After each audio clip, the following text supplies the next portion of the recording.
Hello नमस्कार। तर मी पूजा पुन्हा एकदा तुमच्या सगळ्यांचं स्वागत करते माझ्या आजच्या एका नवीन व्लॉगमध्ये। तर कसं काय आहे सगळे मजेत ना, आणि मजेतच असायला हवं, आणि माझ्यासारखंच थोडंफार घरातल्या कामामध्ये पण गुंतलेलं। तर चला आता म्हणजे आजच्या व्लॉगची सुरुवात ना काय मी आपल्या दररोजच्या चेहऱ्यापासून काय केली नाही, तेच म्हणजे घरातलं काम आणि दररोजच काय करत बसायचं ते।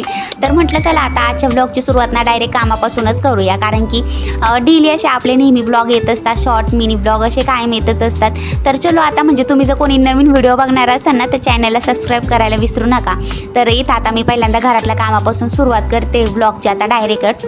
म्हणजे इथं सकाळी काहीतरी कामाची खूपच जास्त घाई चाललेली होती ना, यामुळे म्हटलं चला आता आज ब्लॉग बनवायचा काहीतरी विचार नव्हता, पण ऐन वेळेस म्हणजे केला पण सुरू। म्हटलं चलो आता बनवून टाकूया, कारण की नवीन क्वार्टरमध्ये आलो आता। तर म्हटलं चला आता कुठंतरी संपूर्ण असं सेट झालंय, तर मग काहीतरी ब्लॉग बनलाच पाहिजे आता डेली आपले असे छान छान। तर हेच काहीतरी म्हणजे आता सब्जीमध्ये आज भरपूर असं म्हणजे डोक्यात चालला होता विचार, आता काय बनवूया भाजीला। तर तेच काहीतरी मग पाहिलं तर हे सब्जीमध्ये काहीतरी भोपळा भेटलेला होता, पण खरं तर हा भोपळा पण आहे का नाही मला असं नक्की परफेक्ट असं सांगता नाही यायचं। तुम्हाला जर माहीत असेल तर मला नक्की कळवा कमेंटमध्ये की भाजी काय म्हणजे भोपळाच असं वाटतंय मला थोडंफार त्यामधलेच आहे काहीतरी। पण याची भाजी ना खरंच खूपच जास्त वेगळीच लागते खायला, आपल्या इकडच्यासारखी टेस्ट बिलकुल देत नाही आणि आवडत पण नाही। तरी पण म्हणजे मी आपलं कुठंतरी म्हटलं चला आता आज काहीच नव्हतं ना भाजी बनवायला, म्हटलं तर मग असंच वेस्ट जाण्यापेक्षा भेटले म्हणजे सब्जीमध्ये तर बनवून पण टाकते। आणि इकडे राहून काहीतरी म्हणजे असं नवीन काहीतरी भाज्या वगैरे खायला ट्राय करायला तर बऱ्याच असतात। मग चला हेच काहीतरी नवीन हे करण्यासाठी ना मी आज हेच भाजी बनवायला घेतली होती, याची भोपळ्याची मस्त अशी। तर आता भोपळाच म्हणते याला बनवताना। तर हेच काहीतरी पहिल्यांदा त्याच्या आतलं संपूर्ण असं काढून टाकलं जे काय होतं ते, आणि मग बारीक असा कट करून घ्यायचा होता। आणि कोणती पण भाजी अशी बनवायची म्हटली ना मग त्यासोबत असं दुसरं फार आपलं म्हणजे थोडंफार गोष्टी ॲड केल्या ना मग एवढं काही वाटत नाही, तर मग नुसती त्याचीच भाजी खायला हे वाटते। तर चला आता फायनली लगेच एका झटक्यात म्हणजे भोपळा मस्त असं कट करून घेतला। वाटतो तेवढं नाही म्हणजे आपलं इफेक्ट असतात ते मोबाईलमध्ये, पण तेवढंच मेहनत लागत असते रिअलमध्ये आपल्याला।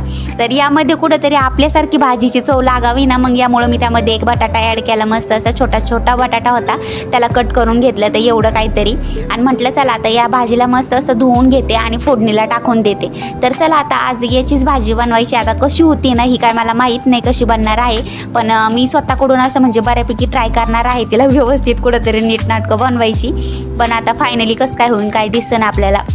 तर तेच काहीतरी म्हणजे आपल्या महाराष्ट्रीय स्टाईलचं म्हणजे आपल्या ज्या भाज्या असतात आपल्याकडे, त्याचबरोबर आपलं म्हणजे भाज्यांची चव वेगळीच असते एकदम, त्यामुळं आपल्याला ती सवय लागलेली असती ना, तर यामुळं खूपच वेगळं वाटतं ते ह्या भाज्या खाण्यामध्ये असं थोडं। पण चला आता इकडं राहून कुठंतरी अशा नवीन गोष्टी किंवा इकडच्या पद्धतीच्या भाज्या वगैरे काहीतरी म्हणजे ट्राय करायला खायला पण भेटतात आणि समजतं पण थोडंफार आपल्याला त्यामधलं।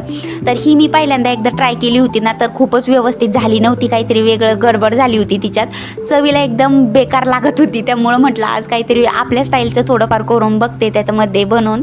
तर तेच काहीतरी बनवायचे काम चाललं होतं, आणि आज कुठंतरी म्हणजे चांगल्या आणि कोथिंबीर पण होती माझ्याकडं, नाही तर प्रत्येक बायकांचं किचनमधलं हेच रडगाणं असतं म्हणजे की कोथिंबीर म्हणजे ऐन वेळेस आपल्याला भेटतच नाही प्रत्येक भाजीला। तर माझं तेच आहे काहीतरी। तर म्हणजे आज कुठंतरी होती, कारण की नवीन सब्जी आणली होती फौजीने, तर यामुळं मग लगेच इथं मग गॅस पेटवला, म्हटलं आता लगेच भाजी तडका मारायला घेऊया। तर सगळ्यात पहिल्यांदा म्हणजे कढईमध्ये तेल वगैरे टाकलं मस्त असं, आणि त्यामध्ये आज मी संपूर्ण अशा सगळ्या गोष्टी ना माझ्या डोक्यानेच ॲड करणार होते। बिलकुल असं जशी ते भाजी बनवतात ना इकडं त्या पद्धतीचं मी बिलकुल करणार नव्हते, नाही काहीतरी म्हणजे त्या पद्धतीचं जर बनवायला गेलं ना खरंच आपण खाऊ शकत नाही ती भाजी, कारण की त्यांची बनवायची पद्धत पण वेगळी असती आणि ते खायला पण खरंच टेस्टला म्हणजे खूपच वेगळी लागते। तर यामुळं म्हटलं चला आता मी आपल्या इकडच्या पद्धतीनेच बनवणार, काहीतरी ते वेगळं करत नाही बसणार, कारण की संपूर्ण भाजी थोडी खायजोगी पण झाली पाहिजे ना। तर यामुळं आता सगळ्यात पहिल्यांदा कढई गरम व्हायला ठेवली, मग त्यामध्ये आपलं तेल वगैरे टाकून मी आपले सिंपल अशी म्हणजे जिरा मोहरीची जी आपली थोडक्यात फोडणी देतात ना, तर ते काहीतरी टाकून घेतलं। आणि याचबरोबर ना आज मी यामध्ये सगळे काही म्हणजे थोडे मसाले सगळे काही ठोकून दिले होते। म्हटलं चला आता जशी होईल तशी भाजी बघूया खाऊन। तर त्यामध्ये तेजपत्ता पण थोडाफार टाकला होता मस्त असा, त्याचबरोबर जिरे मोहरे हे काहीतरी तडका घेऊन दिला मस्त असा, त्याचबरोबर हळद टाकली, आपली लाल तिखट टाकली, आणि सगळे थोडे मसाले टाकले म्हणजे घरून बनवलेले आपले ते काहीतरी। आणि फायनली म्हणजे ते टाकून दिलं आपलं पॅटर्न म्हणजे जे आहे ते आपलं भोपळा आणि थोडंफार बटाटा जे चिरलं होतं ते, तर ते काहीतरी त्यामध्ये टाकून घेतलं। सगळं काही मस्त असं एकजीव होईपर्यंत घालून घेतलं छानपैकी सगळं काही भाजी. आणि आता बघायला म्हणजे असं दिसत होतं की खूपच छान होणार आहे भाजीवर का, पण त्याची टेस्ट कळणच आता पुढं आपल्याला कशी होईन आणि कशी नाही. दिसताना तर छानच वाटत होतं. आणि ते लास्टला मस्त असं त्याच्यात नमक वगैरे टाकून घेतलं. आणि मी म्हणजे एवढी अशी घट्ट काय भाजी बनवणार नव्हते, पातळच बनवणार होते. एवढी जास्त पातळ नाही पण मध्यम अशी, कारण की आपल्याकडे गावाकडे माणसांना अशी सवय असती म्हणजे पातळ भाजीची. सुकी भाजी जास्त काही कोणी खात नाही, आता ही सगळ्यांनाच माहिती आहे. तर तेच काहीतरी पातळ भाजीच बनवणार होते मी. आणि दिसताना खरंच वाटत होतं भाजी खूपच छान होईल, म्हणजे एकच नंबर होईन असं माझ्या मनात तरी मला वाटत होतं. पण आता मेहनतीचं फळ खरं तर फौजीच सांगणार होते आता काय कसं होईन काय नाही. तर मग सगळं काही हे म्हणजे झाल्यानंतर त्यामध्ये मी लास्टला मस्त असं हरभऱ्याचं जे मी पॅटर्न जे तयार करून ठेवलं आहे ना, प्रत्येक भाजीसाठी उपयोगी येईन. आणि त्यामध्ये टाकल्यानंतर हे काहीतरी भाजीची टेस्ट पण खूपच छान होती. आणि घट्टपणा तर भाजीला खरंच खूपच जास्त येतो, कारण की शेंगदाण्याचा कूट खूपच जास्त टाकण्यापेक्षा ना कुठंतरी हरभऱ्याचं हे कुठंतरी म्हणजे करून ठेवलं तर उपयोगी पडतं. मग फायनली ते टाकलं आणि भाजी व्हायला म्हणजे ठेवून दिली आपली कुठंतरी. तर चला आता म्हणजे जिकडं तोपर्यंत तिथं भाजी होत होती ना, तोपर्यंत इथं आमच्या आरू मॅडमला मी इथं मस्त दूध आणि काला करून दिला होता खायला. तर ती काहीतरी टी व्ही बघता बघता छान असं तिचं काम चाललं होतं खाण्याचं. आणि मी तिचा व्हिडिओ ना हा खरंच खूपच म्हणजे असं एकदम लपून बनवला होता इकडे साईडला उभा राहून. तर किती मस्त खाती आहे बघा. आणि मध्येच तिने बघून पण घेतलं मला. तर हाताने कुठंतरी थोडी थोडी आता तिच्या खायला लागली हे बघून कुठंतरी मनाला खूपच छान वाटत होतं ते बघून. आणि आता इथं मला ना आमच्या मॅडमला शेंगदाण्याचे लाडू करायचे होते, त्यासाठी शेंगदाणे छान असे मस्त भाजून घेतले होते छान लाल लाल होईपर्यंत. आणि इथं लगेच पॅटर्न पण तयार केलं. तर म्हणजे त्यामध्ये एवढं काय तेवढा म्हणजे गूळ आणि आपलं शेंगदाण्याचा कूट मिक्सरमध्ये असं चांगलं बारीक करून घेतलं, एकजीव करून घेतलं. आणि त्यामध्ये लास्टला ते जेव्हा दोन्ही एकजीव झालं ना छानपैकी गूळ आणि आपला शेंगदाण्याचा कूट, तर त्यामध्ये मस्त असं तूप टाकून घेतलं ऑलरेडी. आणि सगळं काही हे पॅटर्न आता तयार झालं ना, मग त्याच्या आता घेतले लगेच लाडू बांधायला मी. आणि खरं सांगू म्हणजे ना मी याचं संपूर्ण असं म्हणजे व्हिडिओ डिटेलमध्ये काय टाकला नाही, कारण की याच्या अगोदरच मी केलेला आहे ना शेअर. तर यामुळं काय व्यवस्थित असा व्हिडिओ मी घेत बसले नाही, शॉर्टकटमध्येच टाकलाय. आणि याचा संपूर्ण असा ब्लॉग जर बघायचा असेल ना तुम्हाला, तर त्याची लिंक देईन मी या व्हिडिओच्या डिस्क्रिप्शनमध्ये, तो सुद्धा तुम्ही नक्की बघू शकता. तर चला आता म्हणजे एका पाठोपाठ एक थोडेफार लाडू बनायचं काम चाललं होतं माझं छान असे. आणि खरंच खूपच छान म्हणजे असे लाडू झाले होते.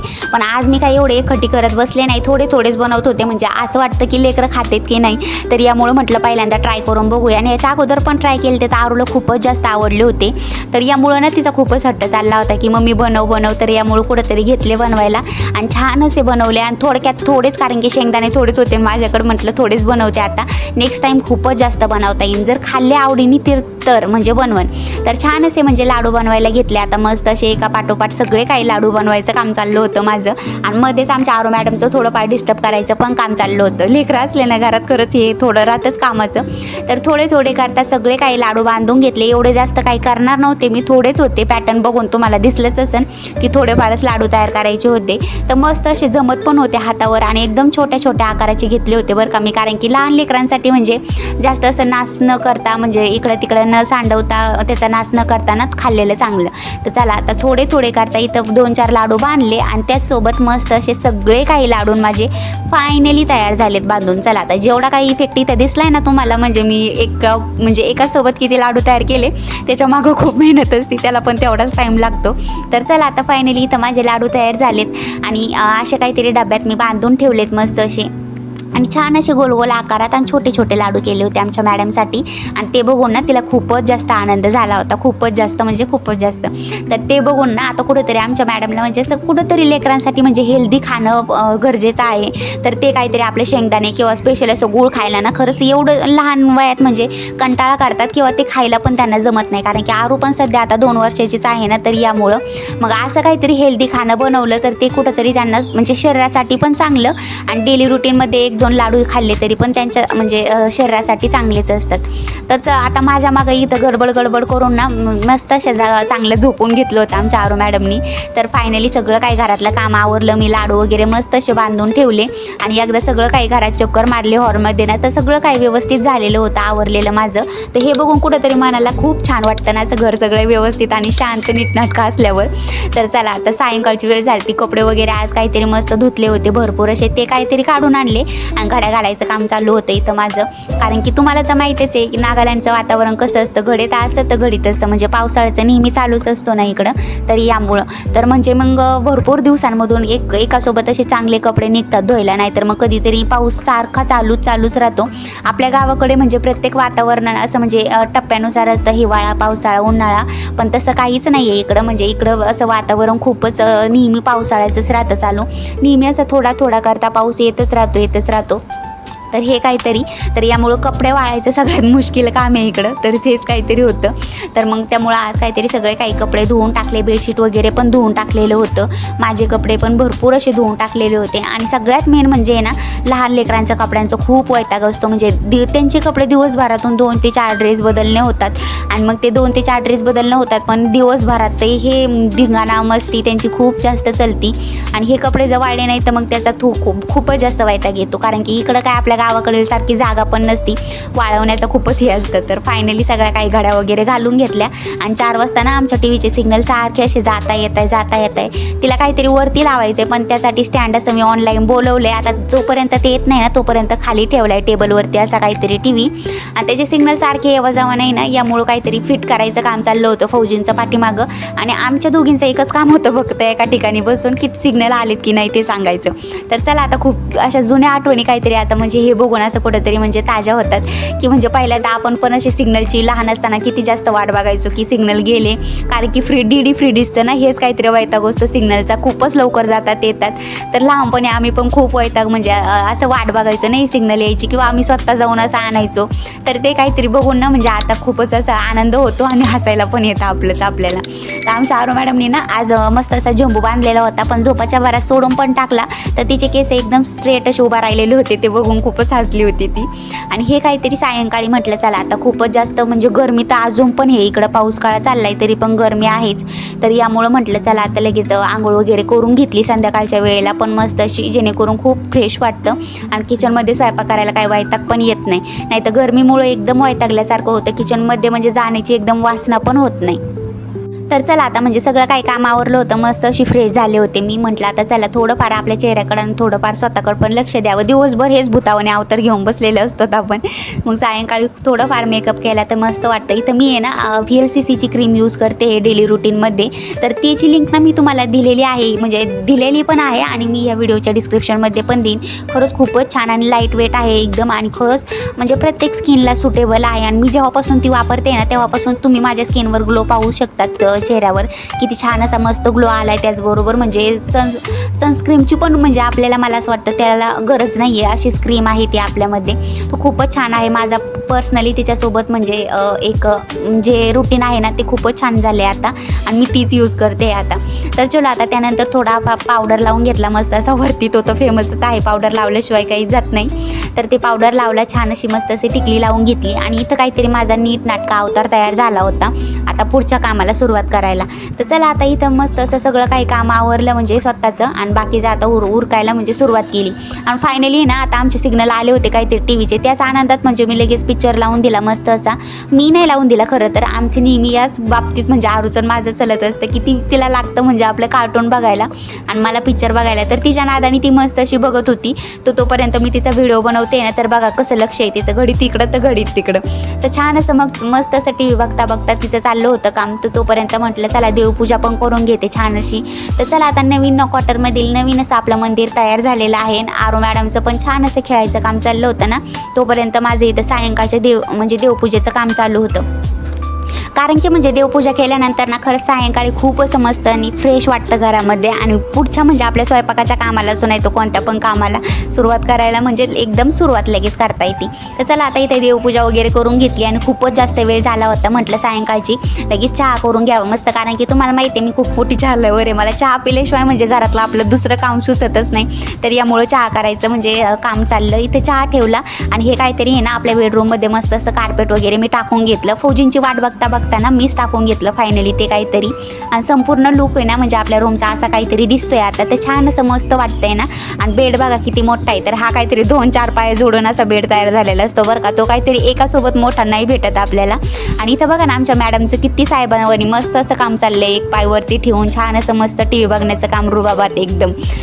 तर चला आता म्हणजे इथं फायनली माझं चहा ठेवून काम उरकलं होतं आणि आरू मॅडमचं म्हणजे टी व्ही बघण्याचं काम चाललं होतं. असे काहीतरी मोगली कार्टून बघायचं आणि आमचे नेहमी या म्हणजे या बाबतीतच असं थोडंफार तुतू होत असतं की तिला कार्टून बघायचं आणि मला पिक्चर बघायचं.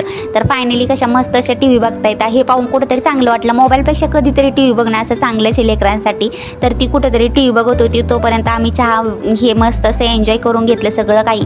आणि यानंतरचा ब्लॉग ना खरंच खूप असा स्पेशल आहे. एक डिसिजन घ्यायचा आहे, त्यावरती येणार आहे तो काहीतरी आणि लवकरच येईन तो तुमच्यापर्यंत. तोपर्यंत हाचा ब्लॉग कसा वाटतोय मला नक्की सांगा कमेंटमध्ये. आणि आपल्या ब्लॉगला तुमचं असंच खूप सारं प्रेम देत चला आणि सबस्क्राईब करायला विसरू नका. तोपर्यंत बाय बाय.